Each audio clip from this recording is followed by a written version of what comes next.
from the ashes to school the masses. Hello everyone, welcome to episode 131 of the Scholars of Wrestling Show. I am your man behind the microphone, Scholar Jeff, and I am a wacky inflatable man. To my right is Scholar Brian. In a change of pace. What's up, sir? I did not think he was actually going to do that. But it's been a long day, and I just don't care. I'm going to have a good time. Isn't that right? To my left, Scholar Tarek. Wake up! Rebel with makeup. Oh, boy. Yeah, it's been a wacky week here at the Scholars of Wrestling Show. Whoo, boy. Just thinking about talking about this show makes Jeff very sleepy. Yes, I'm a sleepy boy. But you know what? The wacky, inflatable arm-flailing tube men of the world, it's making this weekend wrestling absolutely insane. And really, let's just get right into it in a little bit of backstage news. I was trying to connect some way for the inflatable tube men to peek behind the corner and check in on a little backstage news. But it failed miserably. Inflatable man. Inflatable man. All right, well, let's get right into it. Speaking of inflatable men, there was a new round of WWE tryouts at the Performance Center this week. And who was trying out? A huge heaping helping of Chikara talent, apparently. Ooh. Including two former Chikara Grand Champions, specifically Eddie Kingston and Kimber Lee, which personally I'm thrilled about Eddie Kingston. Eddie Kingston, I always heard about. Haven't really seen him, but I've heard about him, and he seems like a very good pickup. Oh yeah, definitely. And they also got Heidi Lovelace, who is also a big name with Chikara. Just the sheer amount of Chikara talent. Again, the list goes on, but also they got apparently Meng's son, or Haku's son. Nice. There you go. Now tryouts. Wait, wasn't he already in WWE at one point, or am I thinking of someone else? No, you're thinking of another one of the Wild Samoans. You're thinking about the guy who was a part of Legacy for like a week. That's what I'm like. Yeah, that's exactly who I was thinking. Manu. Like, wasn't he? Manu, that's right. Now, tryouts are all well and good, but do we know if any of them have actually gotten contract offers yet? No, I think this tryout session just happened, or it's like some sort of tryout camp that, depending on how it goes, either it just happened as of the time of this recording, or it's still going on at the time of this recording. Okay, but the three names you mentioned, if the WWE doesn't give them some kind of contract deal, whether it's NXT or the main roster, it's pretty much dumb.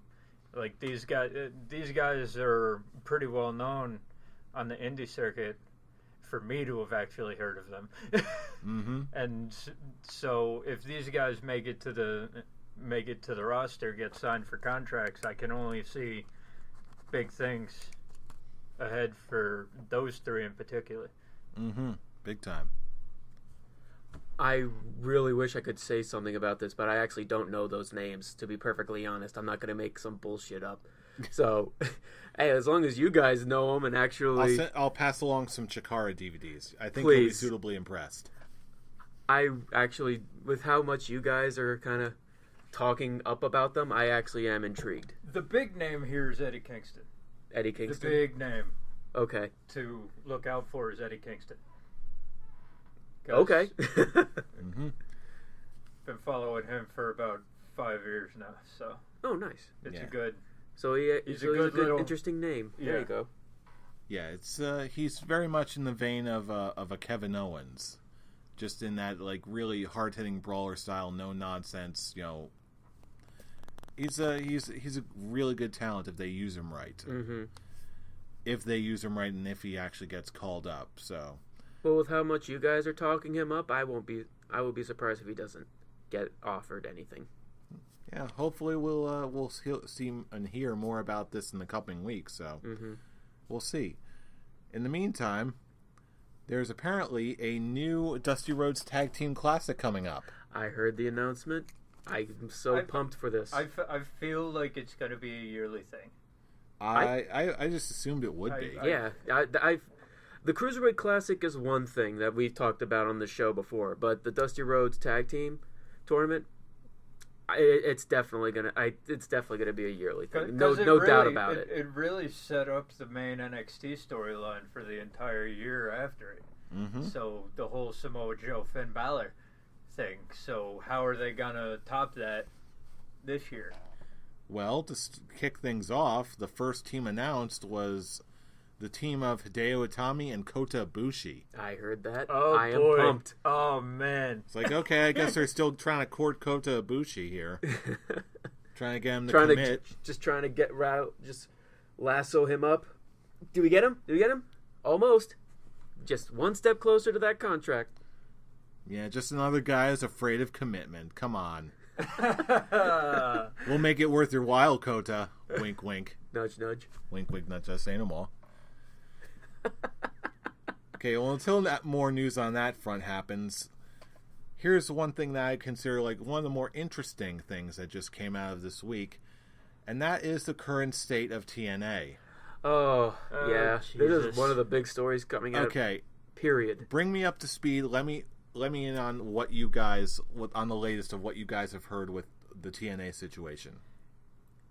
I've heard that the WWE made a quote-unquote bid. Okay, I feel like it's just something like, oh, okay, there's a bidding war. WWE's going to throw some bullshit money out there, try to get the main thing is that it's most likely going to Billy Corgan. The wrestlers themselves in TNA are behind Billy Corgan more than they are Dixie Carter. Well, yeah. And so I think the WWE thing is just like a red herring. They're like, funny. Here's some money. We're just gonna throw a bullshit offer out there because we're the WWE and we're assholes like that. But I also can see it to the point where I could see WWE wanting to actually get a hold of their library, considering more than half their roster is actually either an NXT or the main roster. But so I could see them using it just so they can they can add history to like building up who, like, let's say Samoa Joe is, or whoever other NXT TNA guys they come in, just see like, oh, it's Eric Young. Look, here's his history before coming to NXT. Yeah, but the more likely scenario that you're going to find by the end when everything winds down is TNA's going to go to Corgan. Oh, definitely. I honestly just want WWE to buy it, get keep most of their big names, bringing them in. In the end, TNA's going to be brought in under WWE. It's inevitable, but they're going to give the try to Billy Corgan first. I could just see Vince McMahon being that bitch and just going, I don't lose. Throw more money in this. He already did that to WCW, ECW. And then he'll just have a documentary, The Rise and Fall of Impact Wrestling. Well, hey, did you hear? Apparently, stuff is happening like every day about this. Apparently, at the time of this recording, Billy Corgan went on the radio and actually did a radio interview regarding the whole situation. And he was actually pretty candid about it. Right out the gate, he did say, like, he was just asked, okay, how do you win a bidding war with Vince McMahon? And Billy Corgan just said, you don't. Yeah, he basically, if he doesn't have interest in buying the entire company, if he was really seriously had interest, and that's something he really wanted, he would just, buy it outright. And basically, he wouldn't make a bid. He's making himself known. He's the shark that's out there, ready to strike. Vince McMahon would not make a bid. Okay, he'd just be like, "You're taking this money. It's coming to me." And it's not. He wouldn't match Billy Corgan. He'd just be like, "Meh." Unless he wants to be that kind of asshole. It's like, no. Oh, you actually think you have a chance? Nope. Here's this money. Take it. It's mine now. Yeah, that's why a lot of people are just saying, if anything, they'll probably just end up, like you said, they'll probably just end up going for the tape library and just let a good handful of their superstars. Yeah, but even then, well, they already have enough, don't you think? But they even already then, have Bobby Roode. James Storm is probably coming in again. He's on. Yeah, he is. And on the apparently, verge of coming. Dixie doesn't want to let any of this happen. Like, technically, from all the reports I've seen, she's still the majority shareholder. Mm-hmm. And well, let's face all the other stockholders, like all the other companies and Billy Corgan and everyone else, she's deliberately just tying up the entire process and exactly. is just complicating things. Let's face it, okay? Dixie Carter hasn't had control of that company for a long time. Okay, Dixie Carter is the complication of TNA. Yeah. Simply put. The company will never get big. It never will. Doesn't matter who owns it. It's already reached its high point it's years already ago. reached its high point with the AJ Styles, Christopher Daniels, Samoa Joe stuff. That time and period. Right. And when Hogan and Bischoff came in, ratings spiked a little bit, and then they went back down again. But that was the highest they were ever going to go. So it really doesn't matter. Well, once you decide to go up against WWE decides to throw in the Joker card, which is a.k.a. Bret Hart's coming back, bitches. It really doesn't matter what happens because it's never going to get bigger. It's reached its peak. It's done now. Mm-hmm. So Dixie at this point is just being a bitch. Just give it. Just cut your losses because you're actually. Dixie Carter is a billionaire. She's losing money on this on TNA. TNA is nothing more than a human vegetable holding on life support, and Dixie's just refusing to. I would have to pull the thought plug. that she would be. I would have thought that she would have been like, "Here, Billy, take it, whatever." If it was she was tying up negotiations with the WWE, yeah, of course you tie up negotiations with the WWE. But this is Billy Corgan we're talking about. Someone who can and probably will make at least your storylines better. So ultimately, it comes down to this. As of right now, as of this recording, TNA cannot afford to pay to run Bound for Glory this Sunday, and it cannot afford to pay for the next round of TV tapings. So basically what this means is, by the time this episode goes up, TNA's fate is in all likelihood probably be decided for us. By this weekend? Most likely. Yeah, because if they can't run Bound for Glory, Dixie Carter's not going to have a choice but to step down. Real quick, Scholars Quick Talk before we move on. Just give me a name or an entity or whatever to answer this question. Who would you like to gain control of TNA by the end of the weekend? Corgan. McMahon. Meek Mahan. At least for the tape library. I want to see let the Hardys go to the Indies. I want to see what Corgan can do before McMahon swoops in and takes everything. Okay, those are our predictions. TNA has been on such life support. WWE we need that jolt of WWE magic. WWE is going to take it over in the end by any means necessary, but I want to see what Corgan can do with it before that happens. All right, the die has been cast. Your move, TNA powers that be. Your move. So your move, Dixie. Mm-hmm. She is the powers that be. What will you do? What would you do? Well, you got to give it to somebody because what you're doing is not working. Anyway, moving on to this other major show from this weekend, we've got WWE's Clash of Champions. Was it really a major show? Well, it was a major something. Well, let's get right into it. We had. Wow. I'm not going to go that far, but it was pretty much it was the definition of meh. Okay. Well, let's get right into the meh. And you're being as nice as humanly possible, sir. Humanly possible. Oh, is it nice as humanly possible? I will trump that for the rest of this review. Let's go. First off, on the absolutely wonderfully fantastic the king of optimism is here. Yeah. We had a great pre-show match. Nia Jax, the beautiful, lovely, talented woman, defeated Alicia Fox in a barn burner of a match. Well, I'll put it this way. Okay, what we expected to happen did. Yes, Nia Jax defeated Alicia Fox, and everyone saw it coming. It was nice, safe, and predictable, and it was a great time. And Alicia Fox got her ass beat, which I enjoyed. But The entire match was Nia Jax setting Alicia Fox on fire, cooking her, and as soon as she got that pin, she ate her. Yum, yes, yes, yum yum, eat her up. yum. Yum, eat her up.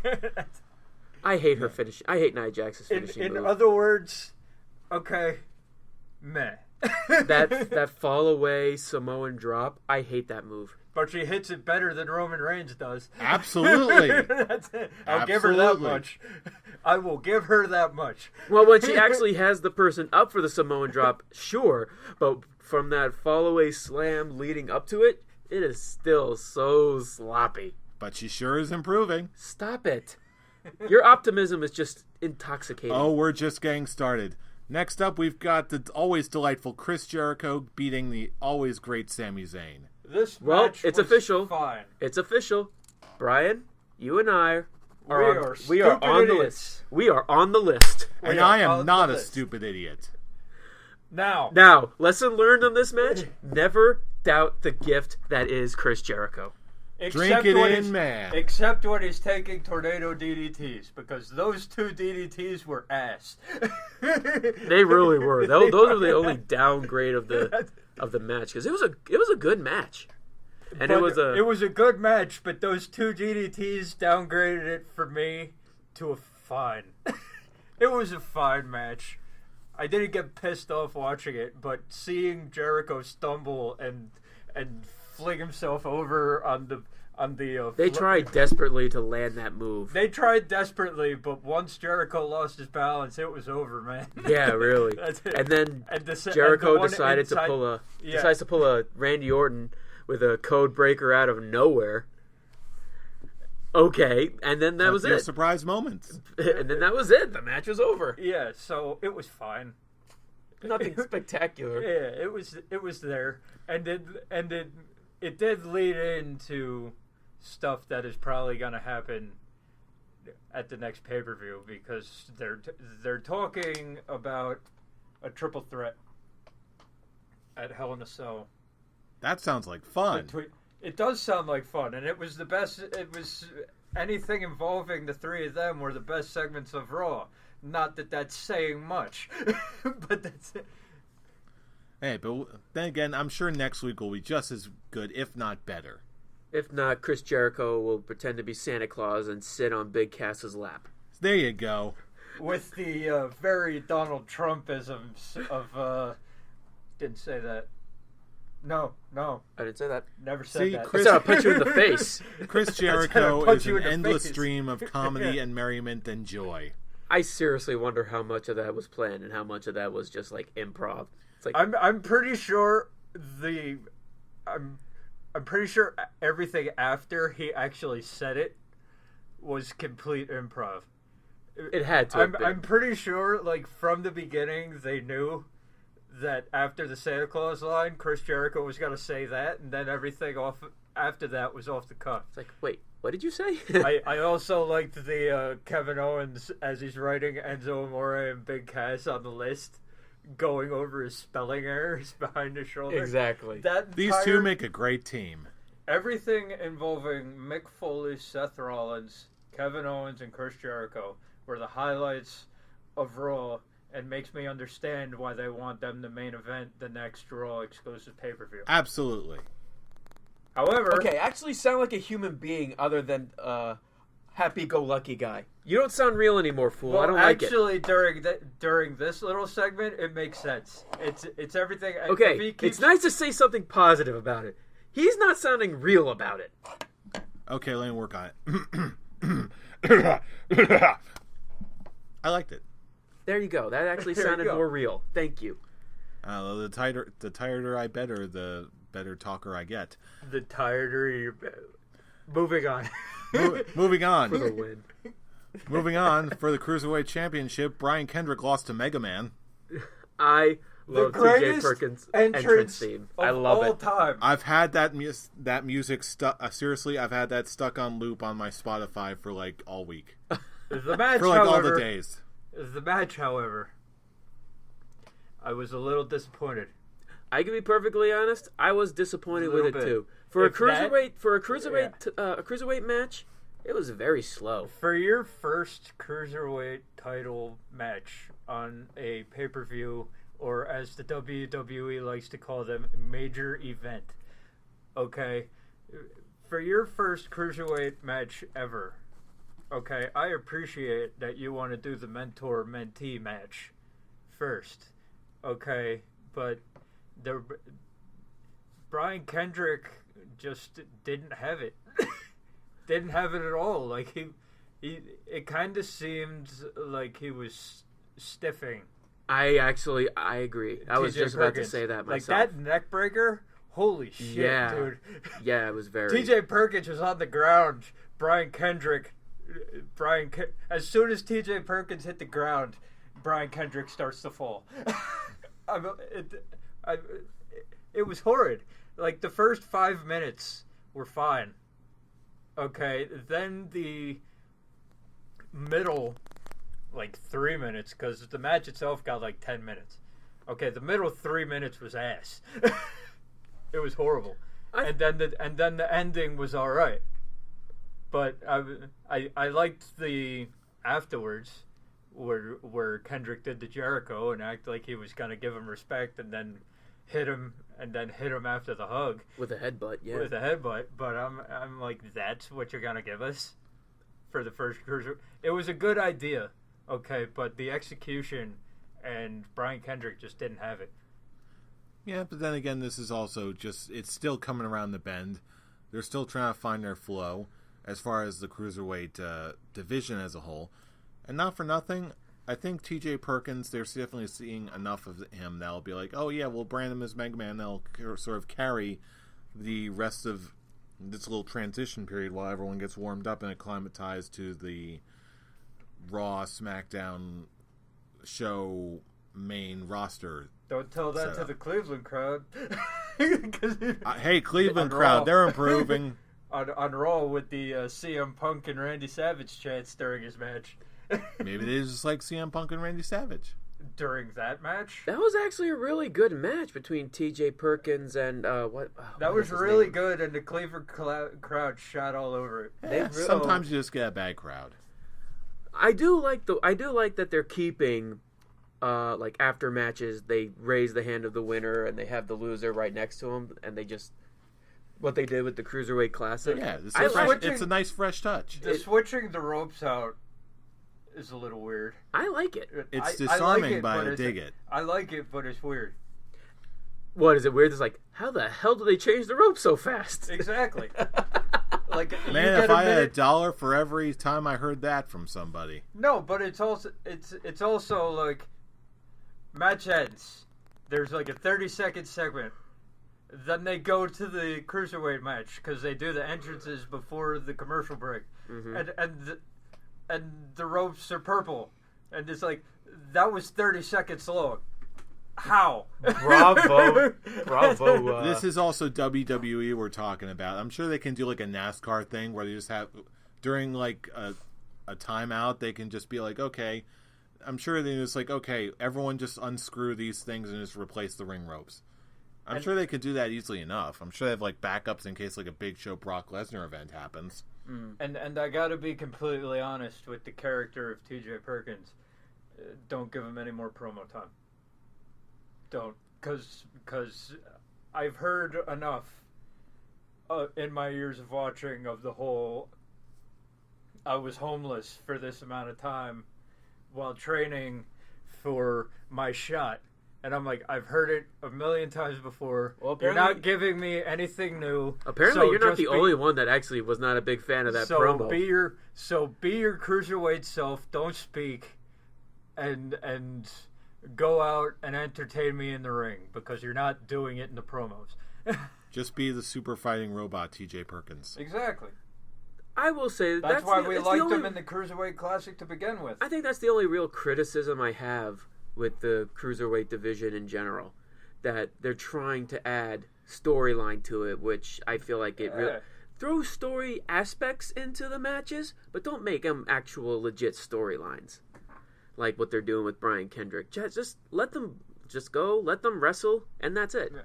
Well, I like the idea behind the Brian Kendrick promo was good on Raw, but T.J. Perkins cut the same exact promo 2 nights in a row. I didn't like it the first time, so I sure as hell didn't like it the second time. So I'm like, if you're good at articulating your storyline, like Brian Kendrick is, sure, whatever, because that was a good promo. But I've had enough of the I worked so hard for this moment. I lived in a van. Well, I lived in a van down by the river. And apparently, a lot of people a few wrestlers actually got legit pissed at those promos because, like, oh yeah, because we were in that position. Who cares? What makes you any special? What makes you any different? Exactly. Because he's a super fighting robot. So be the super fighting robot and I was don't gonna say speak. he's just a selected character in Marvel vs. Capcom. Because every time he talks, because I really like the Mega Man jokes. Because every time he talks, I want Brian Kendrick to take the title, and that's not right. I know that every time he opens his mouth, I want someone else to take the title from him. Every time he gets in the ring, I'm like, okay, okay, I like him as champion. Keep your mouth shut. He's a child. Don't let the beard fool you. He's a child. Super fighting robot, T.J. Perkins. All right, I think we can move on now. Please. All right, we had Cesaro versus Sheamus, and it just stopped. I hated that I called this. Well, hold on, okay, because I'll say this. Okay, the match itself, before the ending. It seriously was. I was like, oh man, this is actually picking up. This is actually really awesome. And then I'm it's just like, calling it match of the night. I can honestly say this was the match I enjoyed the most. I can see that. Up until the ending. Because I was like, this is what this tournament should have been the whole time. Just these guys beating the crap out of each other the entire time. Like this, it almost got me back into it. Like like Tarek said in the lead up, if the match was if the match itself was great, would it get you back into? Would this put the best of 7 tournament back in your good graces? And it was turning into a yes. It was. The best part is you said no last week. It was, because I was like, this is the Sheamus that everyone has wanted to see since he came back. Not the dude that took out Dolph Ziggler and Daniel Bryan the day of his return with the stupid hair and the you look braids. Stupid you look stupid braids, and he came out and just kicked the shit out of Daniel Bryan and Dolph Ziggler, and everyone was like, cool, we like this Sheamus, and then he turned into the Sheamus that everyone has hated on because of the League of Nations for the last year and a half. And I'm like, finally, the Sheamus that we saw when he first came onto the scene in ECW. Just, I'm the most physically dominant, all that. This is the Sheamus that I've wanted to see ever since he came up and got away from that. Since he turned face and started doing the Irish jokes. And all that went away. And Cesaro is Cesaro. So, need I say more? This is what I've wanted to see all 6 matches before this. Didn't get it. You didn't even see the 4th one, which is what pissed me off the most. Okay? And then we get all of that and more for the 18 minutes that this match goes. They beat the shit out of each other. And that spot when Cesaro landed on his head. Oh yeah, had to have been the scariest thing I've seen. Oh yeah, the whole night. I was and like, oh my god. Of course, Cesaro makes jokes. Yeah, later exactly. in the week. No more topes with the Simpsons. I seriously thought he was going to pull a Stone Cold Steve Austin and break his neck there. Yeah, and the fact that he got up and just pretty much brushed it off, and both of them went right back to doing the Cesaro same crap we were doing. Looked like such a badass. So Cesaro looked like a badass. It made my erection even harder. Sheamus looked like a badass, and then the ref comes in. Hey, it's not summertime in Japan. Why are you talking about that? And then the ref comes Cesaro, in. I can't help it. Calls the match. He's my man. calls the match I'll say he is. a no contest, and immediately all goodwill is gone. It just And it's gone. It just sucks. Like I said before the match even happened, I'm just like, oh, congratulations, you won, congratulations. Oh, you think you're gonna get a singles title? No, I'm sorry, you're gonna go for the tag team titles. And guess what? The guy who you just beat in the best of 7 series, he's gonna be your tag team partner. Tee-hee. I was joking about that, and the fact that they ended it both on a no contest, they both took each other out. I'm like, As soon as it was the no contest, you knew. as soon as I'm like, oh my god, they're really gonna go with this. They're gonna make it a tag team. They're gonna make them a tag team. A straight up tag team player. Now, I can see what they're trying to do here.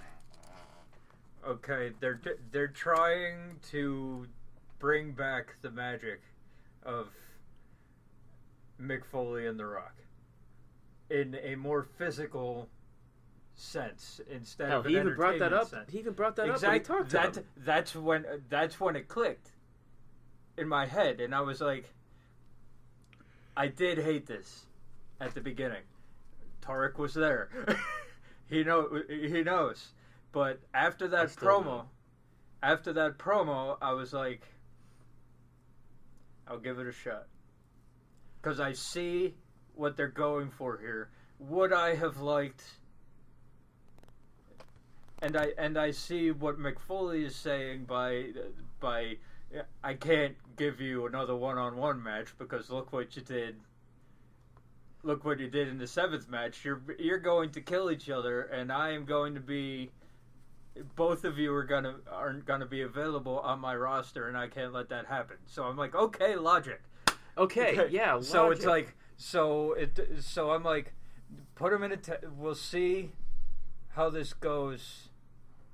I'm giving it a shot. I'm gonna give it a shot too, but I still don't like it. It's still the fact that, and most people don't like it either, because the whole point of this best of 7 series was to put Sheamus and Cesaro back in top spots as singles competitors. Especially, Sheamus really doesn't need it. He's already done. He's done pretty much everything, minus a couple of things. Cesaro, people have been wanting to see Cesaro get a very great singles run for a long time. Give him a nice singles run as a champion and all that. And the best of 7 series, people were actually being built hope. I was being built hope about it. Like, oh good, this is actually gonna legitimize him as a nice big single star, getting a championship opportunity and all that. But how the match ended, and how it's like, oh no, you're just gonna get thrown back into another tag team situation. It's kind of just a spit in the face, in my opinion. I understand where I liked Foley's promo, I really did, and I see where he's coming from with this, but I want Cesaro to be a good, legit singles star. I don't want to see him being put in another tag team. I'm going to go with it. I am going to go with it because I like Sheamus. I love Cesaro. Because I think what they're trying to do here is the crowd was behind both of them in the last match at the pay-per-view. Okay, so I think the WWE thinks that they can get both of these guys over in a big way in the tag team. That way, when one of them turns, you know it's going to come soon after the title win, because that's how these things work. It's just that we were all seeing it coming. And I even like that Daniel Bryan's kid's like, oh, I know that your Raw contract is expiring soon. You thinking of coming to SmackDown Live? And Cesaro responding, I'll think about it. Yeah. I like that. I like that they're they're planting that little seed in. Mm-hmm. But at least there's that element of what's going to happen next. Yeah. I guess I'll just try and make it a good segue into the. If I think it's going to be the next match. Yes, it is. Tag matches. Yay. Yeah, that if they're planning on having Cesaro and Sheamus take the tag team titles off the New Day. Who just beat the club. God, because I gotta say it. I'm sick and tired of the New Day. I think people are starting to pick up on that. They have beat They have beat everybody multiple times over. I do not care that they want this day's storyline for the New Day. End it. It's not fun anymore. It's not fun to watch. Well, the New Day is still fun. They just need to do something new with them. And they can't do that if they have the titles. There you go. It's just completely... And you might as well release the club, because you made them look like assholes for the last... Yeah, that's the heartbreaking moment. This was a good chance of having a legit heel tag team in the club. Do we really want to see Sheamus and Cesaro versus the New Day? Really? Like, a face team versus a face and a heel team? They want me to cheer Sheamus and Cesaro. They want me to get Sheamus... They want me to get on board with Sheamus and Cesaro. If they take the titles from the New Day, I'm in. Because that's all I need. I'm going to be the biggest fans of the people who take the titles off the New Day, because holy crap, I can't take it anymore. I've been... The last few show predictions that we've done, how many times have I said the other team? I'm there with you. I think maybe once or twice I picked the New Day. But that's mainly just because they're just not going to give the New Day. Yeah. They're not going to give these guys the tag team titles, whoever they were facing. Yep, if Sheamus and Cesaro is what it takes to get the titles off of the New Day, okay, I'm down. That's the one real problem that Raw has. The tag team division is just the New Day. Yeah, because they've taken out everybody else. Yeah, exactly. It's the same thing as when the Usos were running it. The New Day is, now that the Usos have turned, the New Day are the new Usos. For me. Yeah. They are the Super Cenas of the Raw tag team division. And I can't do it anymore. Yeah, I've reached that point where it's just like, okay, I can't. They can come out and cut their promos and I'll have a good time, but every time they win, I'm like, ugh. Honestly, it's mainly just because their matches are repetitive. Yeah. It's the same thing over and over again. And you know what? I agree with you, and I know because of that, I know whoever beats them will get a pretty sizable pop, and it will allow the New Day to freshen up their act. Which is why putting Sheamus and Cesaro together, okay, is it optimally what I wanted at the beginning of this thing? Hell no. No. Nobody wanted that. But if that's what it takes to get the titles off of the New Day, I'm in. And then they can do whatever they want afterwards. It's just I'm gonna just say it again. It's just heartbreaking that it's at the cost of a great tag team of Anderson and Gallows. Yeah, true. You might as well trade them to SmackDown, because holy crap, they're not gonna get it. If they couldn't beat the New Day 3 times, hell, I think it's 4 now. If they couldn't beat the New Day in any of those matches, then they were monsters in Japan. They've come over to WWE and you've made them look like jokes. On the bright side, though, before we move on, consider this: Cesaro could be a tag champion, but it's not going to elevate him to a superstardom, because he's been a tag champion. He's been a tag team champion, and so he can be again. Doesn't do it. That the idea doesn't do anything for you. Give him the Intercontinental Championship, and then we'll talk. Okay, so what I'm hearing is I'll a even no. take United States. So I'll take a singles title for the dude. Doesn't matter which one. The man needs a single. He needs to be a singles competitor. So I'll go for it. I'll go with it for now. But by the end of the year, he needs to be a singles competitor with a singles title. It's the biggest problem that they've been doing with Cesaro for years. He needs to be.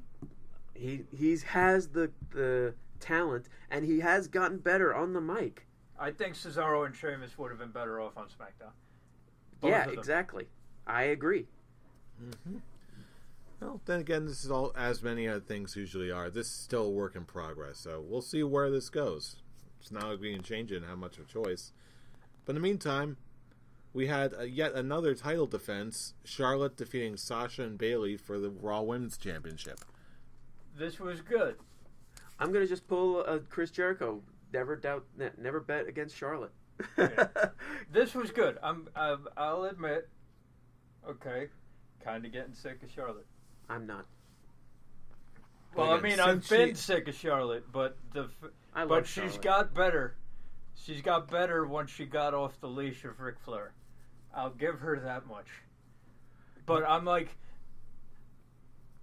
I don't want this to turn into Charlotte versus Dana Brooke. I don't either. Which is what it looks like it's going for, because if they were going the other ways, one of the other two would have won the title.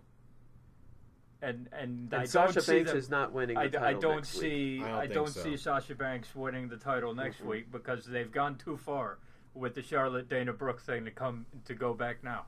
And that's a little that's what annoys me. It's not the fact that Charlotte is the champion, because if Charlotte is the champion and facing Sasha Banks and Bayley, cool. But Dana Brooke has improved. I will never get over the foot on the bottom rope thing, because I've never seen someone not be able to do that. But she has improved in the ring. There haven't been as many botches in her matches. She used to be the queen of botching. She couldn't hit a move without botching. But they want to make her the female Roman Reigns. And just by giving that distinction, I'm like, no, hell no. And get it away. And honestly, with that distinction, I can actually see it, because Dana Brooke does have the same problem as Roman Reigns. She has no real character. She has no real character, and she's boring. She is. She is so bland. Yes, she is very attractive, and I will admit too, she has gotten better in the ring. She can do that little flip during her entrance. Mm-hmm. That's kind of cool. But that's really all she's got. When she's basically on the mic being a character, there is none. Yeah. So, it's that, and like I said, that was Roman Reigns' problem in the very beginning when they decided to push him to the moon. Now looks like they're going to repeat that process with Dana Brooke, and that's just sad. And that's the WWE's problem. And it's at the cost of great talents being legit competitors like Sasha Banks and Bayley. So, the match itself, great match, good. I liked it. It was good. Yeah, I enjoyed it. The obvious, if Charlotte was gonna win, Bayley had to take the pin, and because Sasha Banks is that's the real feud here, Charlotte and Sasha. So, and Bayley was the add-on. So, if Charlotte was going to win, or Sasha, really, if either one of them was going to win, Bayley was going to have to take the pin. And so, this was a good match. Everything made sense. The moves were crisp. No botches or whatever. So, it was good. Not lame. Like everything else on this thing. And honestly, I'm just going to point out and say it. Every week, I'm getting more and more attracted to Charlotte. I actually think she acts, like, the more she keeps showing up and she has that, her confidence is growing bigger and bigger and her character is getting better and better, I'm just like, I like it. I always liked Charlotte. I thought she was always a lot better than the most people. But when you're around people who make horse face jokes all the time, you start seeing it yourself. I never did. I never did, but I never thought of her as like that attractive. But now and more, I'm just like, I think she's kind of building up that hotness level. Like she'll never be on the level of Trish, a Trish, Alita, a Sasha Banks, Becky Lynch, or Alexa Bliss. Nor but should she's she up be. there. But she's not as bad as some say. People make her out to be. The problem here, I'm noticing, I gotta go on a little mini rant here because I've been holding this in for like months at least. Jeff rant. I'm happy. Yeah, seriously, because this has been aggravating me when we're in like one of the best women's divisions we've had like in ever, Because really, this is what's so great about this era. Everyone looks different. Everyone looks different. Everyone sounds different. Everyone wrestles different. It's not like before when, after the post-Trish Stratus era, we just had a parade of bikini models where like, oh yeah, we'll just get another model like we did with Trish Stratus and train her, and then it'll be great and she'll be a main eventer and everyone will love her at the end. But you can't, because Trish Stratus was more than just her appearance. She was lightning in a bottle. She had the motivation and she had the raw talent. And hell, when she debuted, she was already a fitness instructor. She had the abilities. But again, she had the physical capabilities, but she didn't have the skills yet. The skills take time. You can't exactly always just put her through the ringer, a woman through the ringer, and expect her to just acquire the skills. We're talking about now, we've got a whole bunch of people, or women rather, who all have the sheer skills because they've been through the ringer, they've got the independent experience, and most importantly, they're individual characters. They all have individual looks. They all look different. They all have distinct personalities. They all have distinct movesets when they're in the ring. Even the other generic blonde, every single blonde you've got, one has muscles in Dana Brooke, one's really tall and lanky, and it just has like every single little nuance of physical capability that you got, and they play it up to the hilt.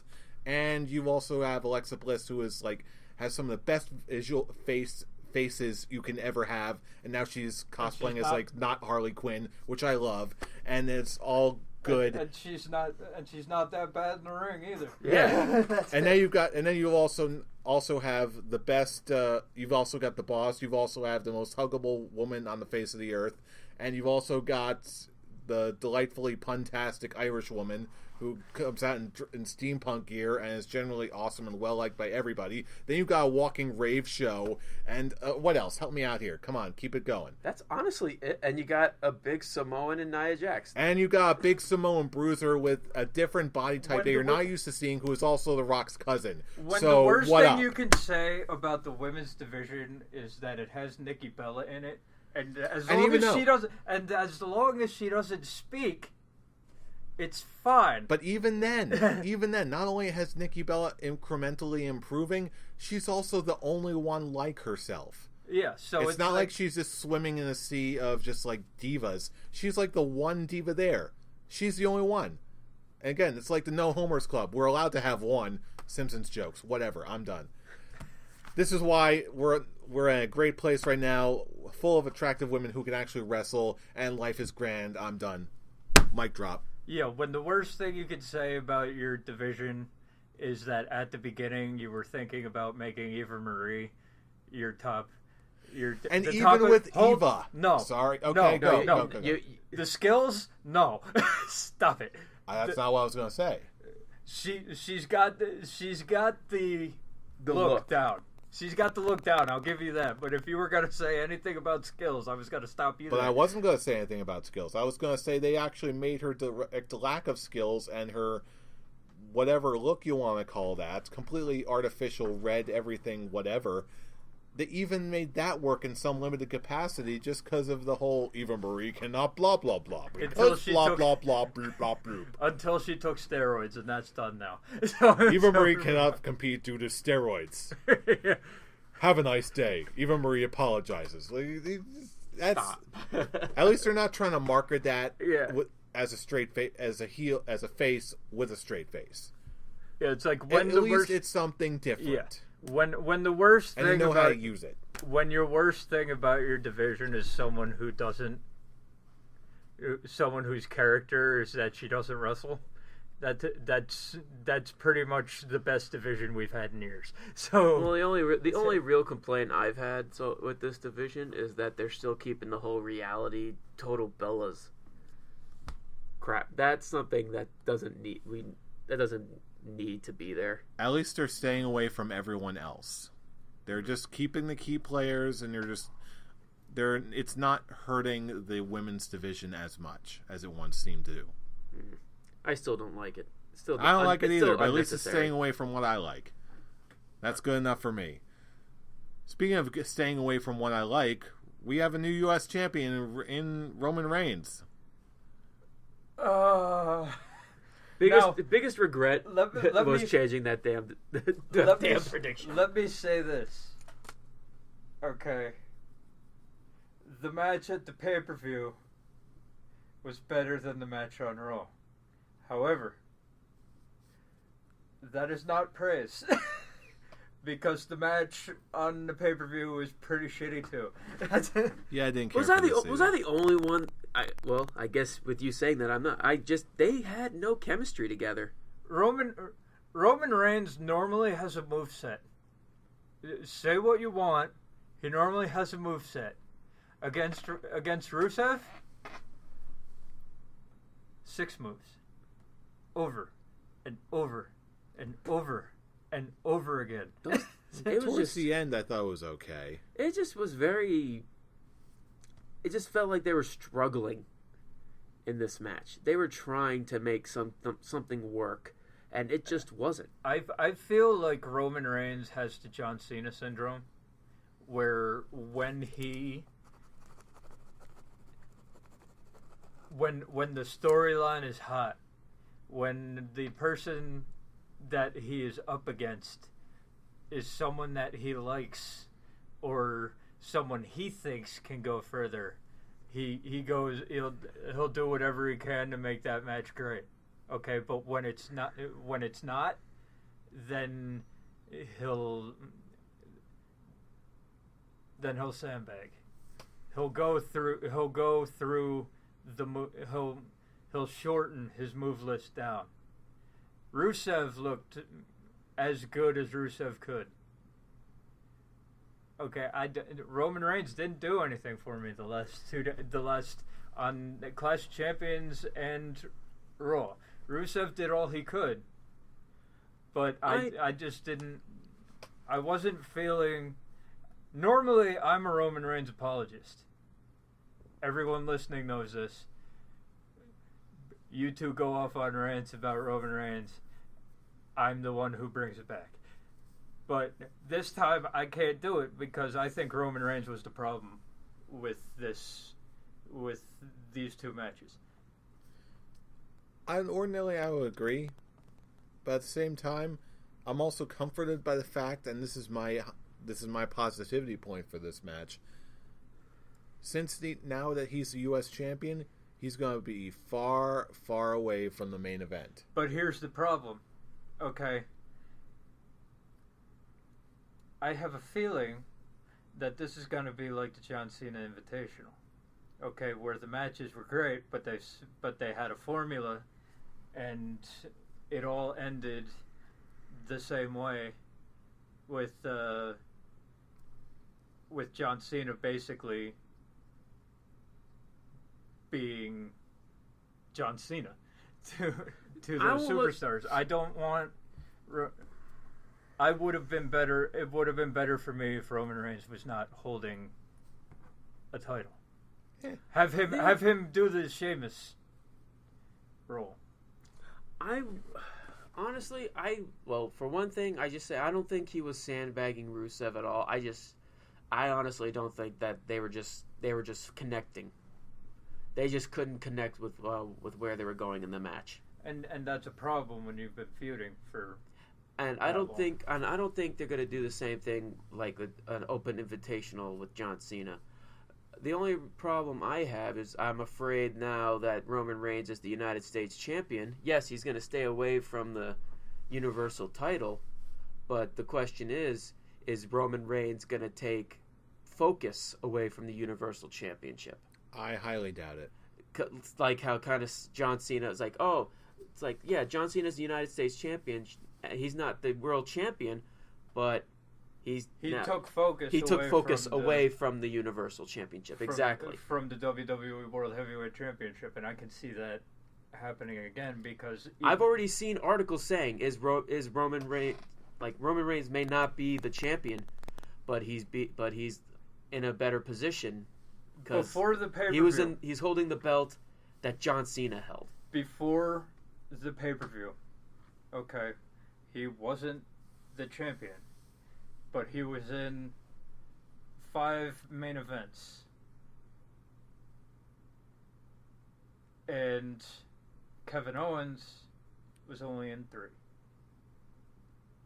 The champion, the one you're trying to put over as the champion of your brand, is in 3 out of 5 main events. Roman Reigns is in 5 out of 5. And this was before he was United States champion. So it's okay that he's not the Universal Champion. I love that. I love who is the Universal Champion. I love how Monday night went. They got Roman Reigns out of the way, even though it was 30 minutes long. Holy crap. It was longer than the pay-per-view match. Do we want to segue into that? Yeah, I guess we can use that as a segue. As soon as you For finish. the uninformed, Kevin Owens defeated Seth Rollins in the main event at Clash of Champions last night, setting it up for what we saw on Monday. Yeah, and the match kind of disappointed me a little bit. I thought they were going to bring the house down, but not really. It was good, as anything between Kevin Owens and Seth Rollins should be, but it felt like a TV main event. Exactly. I was just about to say, it was more of a Raw main event than a pay-per-view Once again, main event. this is the same criticism we had of Backlash. Okay, this didn't feel like a major event. It didn't feel like a pay-per-view. It felt like a really overinflated Raw. Mm-hmm. That's what this show was. And I mean, I'm happy that Triple H himself didn't get involved. I'm happy that the storyline is going to end up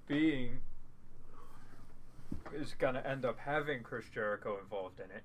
I'm happy that whole thing didn't go away when Kevin Owens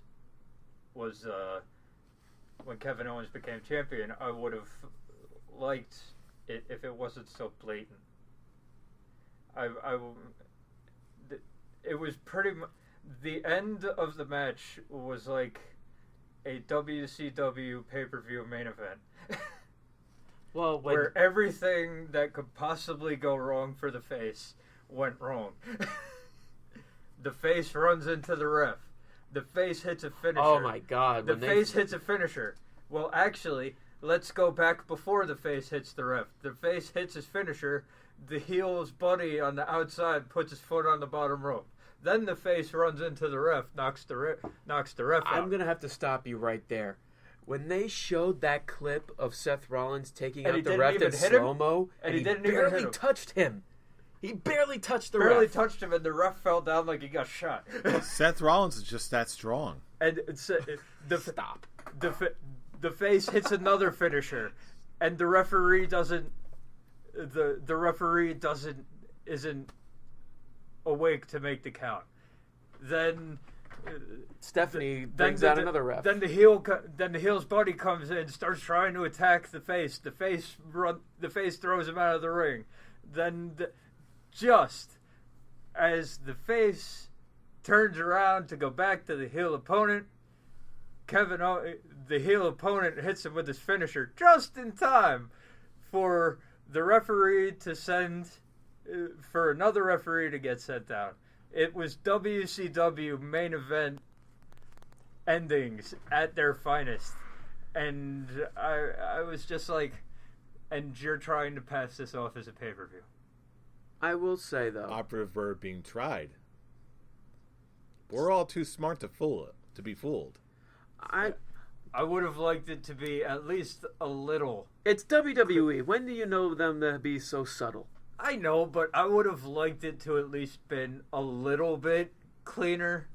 Like, instead of all the bullshit with Stephanie McMahon, just have Chris Jericho. And I will say, though, please, I don't want is she a bad guy, is she a good guy bullshit with Stephanie.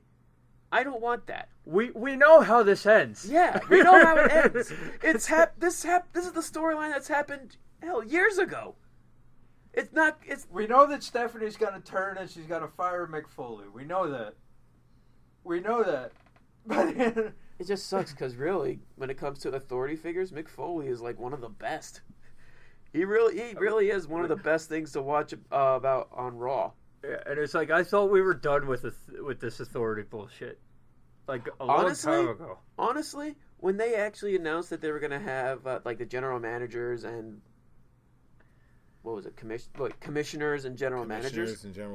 I thought that means Shane and Stephanie were actually going to be taken off TV, and Daniel Bryan and Mick Foley were going to be the authority figures. Oh, I never thought that. I thought that that's where they were going to go with, and have Shane and Stephanie show up being like a special appearance type of ordeal. Yeah, I never thought that. That's what I was hoping it was going to do that. I had no idea what to think. And now I'm just, once again, a main focal point is going to be about Stephanie. I don't want another main focal point to be about Stephanie. Let it be. Why can't we just let it be about Kevin Owens being a badass, Chris Jericho being his dumbass flunky? All that needed to happen, okay, is Chris Jericho trips up Seth Rollins as he's trying to run into the ropes for setting up for something. Kevin Owens pop-up power bombs in 1, 2, 3. We're done. No, but we got to have Stephanie involved. Yeah. And now a main storyline in WWE is Stephanie working with Triple H. Bullshit. Yes, we all know what's going to happen. We all know Stephanie's going to work with Triple H. Stop trying to cover this up. Oh, my husband can't pick me up. Shut up, Stephanie. We know you're full of shit. Yeah. Ugh. That was the problem with this event, basically. Okay, mostly everything was meh to all right. A lot of questionable endings. That's the main problem with this event. That's why I didn't like it very much.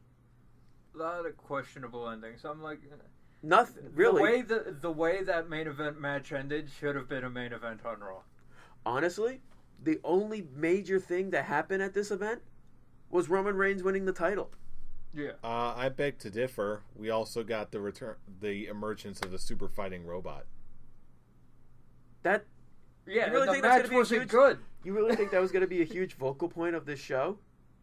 No, but I really enjoyed that theme music, though. Yeah, I will give you that. The theme music is awesome. It's the most memorable point for me, anyway. Yeah, that 1 minute. But that's just the game. That's just the gamer in you, man. That 1 minute and the 20 minutes of Cesaro. That 1 minute was the best minute of my entire night. That 1 minute and the 20 minutes of Cesaro and Sheamus just beating the holy shit out of each other. And I will agree with you. That match was match of the night until the end. Was the best part of the night. I can't even put Kevin Owens and Seth Rollins in the same vein because I was so let down by the ending. I was more let down to the ending of that than I was of that because at least I got the 20 minutes of beating the holy shit out of each other. I didn't get that with Kevin Owens versus Seth Rollins. So, and now we have an injured Seth Rollins. Oh, wah. I'm so sad for you. Okay, because it's say what you want Karma's about the dude. Say what you want about the dude. It's true. He took out John Cena. He took out Sting. He took out Finn Balor. Karma's a bitch. Yeah. Okay. Having said all that, final scores for Clash of Champions. Clean shave. You're going clean shave? Man, I'm not going complete babyface, but I'm going clean shave. I can't give it a classic goatee. I can't. Actually, not clean shave. Peach fuzz. I was just about to say. I thought I was going to be generous because I was giving it a peach fuzz. I'll give it a peach fuzz simply because of the greatness that was the match itself of Cesaro versus Sheamus. I'm gonna give it a peach fuzz, and I thought and Brian, the women's match was good. I thought Brian, I thought you were gonna be the more generous one. You thought you were gonna go clean shave. I'm like, wow. And so it looks like I was being the nice one. But yeah, I'm gonna go with peach fuzz because really nothing came out of this event other than Roman Reigns winning the United States title. And yeah, Cesaro and Sheamus was match of the night for me, but it led to a spit in the face because it all meant we were all hoping for good big single pushes for these guys, and all it gets is getting pushed down to the tag team division. We had basically the same issue with the entire show that we had. The issue we had with SmackDown's pay-per-view was that basically it was a glorified SmackDown. It felt like it, okay? But at least the wrestling was great. And they had definitive finishes. Yeah, you got the dick kick, but it led to the finish. Okay, there wasn't all kinds of extra shit after the dick kick to lead to the finish. It was a dick kick, Styles Clash, done. So it was like, okay, and the Miz, Maurice, and the spray thing, we still don't know what that spray was, but it led to a definitive finish. The problem with this was the wrestling was weak. It was very botchy the entire night, except for 3 matches maybe. And even the matches that we thought were going to be great weren't that good. Weren't as good as they could be. So, major disappointment. Ordinarily, I would agree with you on the wrestling portion. I would just give it a 1 out of 5 Peach Fuzz. Peach Fuzz is 2. Okay, Peach Clean Fuzz Shave is 2. 1. Okay, even better. I would have given it a Peach Fuzz, but I'm going to upgrade it to Classic OT just for Super Fighting Robot Mega Man music. Honestly, I've compared to the rest of the show, no joke, no hyperbole intended. I enjoyed that music so much, it actually propelled like 70% of the enjoyment out of the show for me. I was like, this is amazing. I can't believe they're using chiptune music. But you have the theme song again on Raw, so you can hear it anytime on Raw. So how does that really Because help? it was the first time for me, and it was so fresh and new at the very time that it's honestly the sheer enjoyment and like, what is this type of reaction, honestly gave it an extra star in my book, so it made it noteworthy at least. Classic OT 3 out of 5 stars. Okay, the you know man's what? got his kinks. The man, yeah, You're damn right I do. Whatever helps you sleep at night, fool. Oh, it does. Oh, you're probably That's my you're gonna lullaby. you're gonna listen to that while going to sleep. Yeah, as your lullaby. Are you kidding? We're gonna shut this down, and he's gonna pull it up on his phone. Yep. So anyway, you know what we think of the show. I'm Mr. Optimism. So we want to know what you think. It's your turn now. So of course, you can always drop us a line on any of the usual avenues. Leave us a comment on this video. Give us a thumbs up if you like what you hear. Subscribe to our channel if you want to hear more. You can also find us on our Facebook page, The Scholars of Wrestling Show. Look us up. Drop us a note. We love it. Of course, you can also do it our favorite way, the Twitter way. Follow us on our main page at ScholarsOW. Follow that page for all the latest and new Scholars of Wrestling Show updates. Every single update for all of our shows, every single time. It's in your face. Enjoy it. And you can also enjoy us individually during your show, during your regular wrestling watching fun. I know you're tired, but damn. I know. It's late at the time of this recording. I'm losing my mind. You can follow me at I'm Robbie Rage. Fool, where can they reach you at? You find me at The Avataric. Brian? At Atomic Beanpole. Yes, so follow us and indulge in all the wrestling discussion glory. It's a ton of fun every single week. I'm losing my mind. We're all going to lose our minds about every single bit of wrestling this week except for when it sucks. But it won't because it's wrestling and we love it. Why? Because we are the Scholars of Wrestling and you have just been schooled. You're welcome. I need to take a nap, Super Fighting Robot. Giant inflatable tube man.